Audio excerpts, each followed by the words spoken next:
सामंखायनाय नगरनि बागै थिनां गाहाम खालायनानै पेट्रल डिजेल सिएनजिनि साखाव रां बारि बिसिंथै थांलायसु रां बारायनानै मटर स्टेन्ड रोगो थांलायसु खालायनाय रंनि बागै लेलामं थाइतै सुथै जांनाय खेजांनाय थाइ सामजानानै खबै कायसिनि सामनो तै क्राकसार रबीन्द्र शतबार्षिकी बन बसखांनो प्रदेश भारतीय मजदूर संघनि बुखाखै कायसे हिमबत खायजाखा आगुरि आमसायाव हिमबतनि नाहारमुंनो अंखा जे कायसिनि सानमुं तंमनि आब सामंखायनाय रंनि बागै सानमुं सुबुं जानानै बागै यागुलो कायसा पदर सेक्रेटारियेट रोगा खुंबेदनि मन्त्रि प्राणजित सिंह राय बै मालाय बरंनि सानमुं र याफारखा रोगा खुं मन्त्रि बरंनि सानमुं नाय नायनाय हिने कंग्रिखा आसाराव थागै मानजाखा प्रदेश भारतीय मजदूर संघनि तांफांक्रा असीम दत्त कास्कु शंकर देव सुमन सिल तै बि कलय আজকে আমরা ভারতীয় মজদুর সংঘে ত্রিপুরা প্রদেশের তরফ থেকে পরিবহন দপ্তরের মৌলিক যে 7টা দাবি সেই 7টা দাবির পরিপ্রেক্ষিতে আদায়ের লক্ষ্যে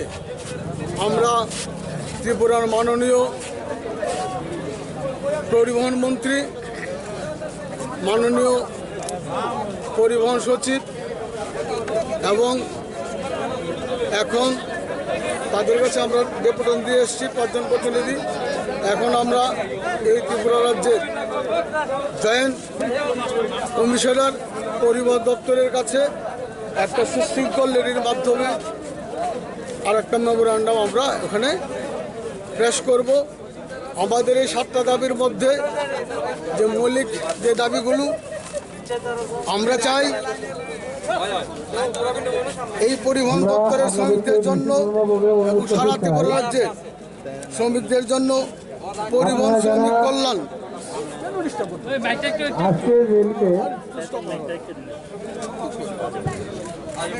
শ্রমিক কল্যাণ পর্ষদ গঠন করা। কেননা আমাদের এই যে ভারতীয় মজদুর সংঘ আনঅর্গানাইজ সেক্টর এবং organise sector that is employ, তারও কি হয়, তাদের যখন কোনো অসুবিধা হয় কি তাদের যখন কোনো অ্যাক্সিডেন্ট হয় গভর্নমেন্ট তরফ থেকে অনেক কিছু সহযোগিতা পাওয়া যায়, তাদেরকে জিপিএফ দেওয়া হয়, অনেক কিছু তাদের ফেসিলিটি থাকে। কিন্তু আনঅর্গানাইজ সেক্টর যে সমস্ত আমার ড্রাইভার ভাইয়েরা কি শ্রমিক ভাইয়েরা মালিক ভাইয়েরা ওরা গভর্নমেন্ট তরফ থেকে কিছুই পায় না। তার জন্য আমরা চাইছি পরিবহন শ্রমিক কল্যাণ পর্ষদ গঠন করতে। এই পর্ষদের মাধ্যমে থ্রু দিস পর্ষদ যাতে আমাদের যে শ্রমিক ভাইয়েরা আছে তাদের যেন অন্তত বিপদের সময় কিঞ্চিত হলেও কিছু সহযোগিতা পাওয়া যায়। দ্বিতীয়ত পরিবহন ক্ষেত্রে নতুন ভাড়া চার্ট তৈরি করে পরিবহন দপ্তর কর্তৃক সরকারি ভাড়া বৃদ্ধির বিজ্ঞপ্তি জারি করা। অ্যাকচুয়ালি ভাড়াটা কী হচ্ছে কোনো বিজ্ঞপ্তি না দিয়ে বলে দিচ্ছে, যার জন্য আমাদের সঙ্গে আমাদের এই ত্রিপুরাবাসীর একটা প্রবলেম ক্রিয়েট হচ্ছে। আপনারা দেখছেন ডেলি নিউজ পেপার 2-4টার মধ্যে 2 দিন যাবৎ কিছু নিউজ উঠছে ডিউ টু পরিবহন। এখানে কি হচ্ছে, আমরা যারা পরিবহনের সঙ্গে যুক্ত আছি আমরা কি চাইছি, আমরা চাইছি কোভিড-19-এর যে রুলস অ্যান্ড রেগুলেশন এগুলি মেনটেন করে আমরা গাড়ি চালাতে চাইছি।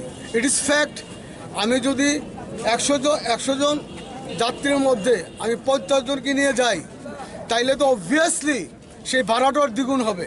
আদারওয়াইজ আমি আমার সংসারটা কী করে চালাবো? এটার জন্য আমরা ক্লিয়ার সরকার থেকে একটা চাইছি আমরা কি করব। সরকার যদি বলে আমরা যে সিট ক্যাপাসিটি আছে সেই সিট ক্যাপাসিটি দিয়ে আমরা লুক নিয়ে যেতে তাতেও আমাদের কোনো বাধা নেই। আর যদি বলে যে না তোমরা 2 জনের জায়গায় 1 জন করে নাও তাহলে আমাদের ভাড়াটা ডাবল করতে হবে, নাহলে তো আমাদের সংসার চলবে না। আমাদের সারা ত্রিপুরা রাজ্যে অল ওভার ত্রিপুরা এই পরিবহন সেক্টরের যে স্ট্যান্ডগুলো আছে এখানে যাত্রী শেড আমাদের মা বোনদের জন্য শৌচালয় এগুলি যাতে আধুনিকরণ করা হয়, যাতে যাত্রীরা সুশৃঙ্খলভাবে ওইখানে যানবাহনে চলাচল করতে পারে। তার জন্য আমরা প্রত্যেকটা যাত্রী শেডকে আধুনিকরণ করার জন্য আমরা একটা আবেদন রেখেছি।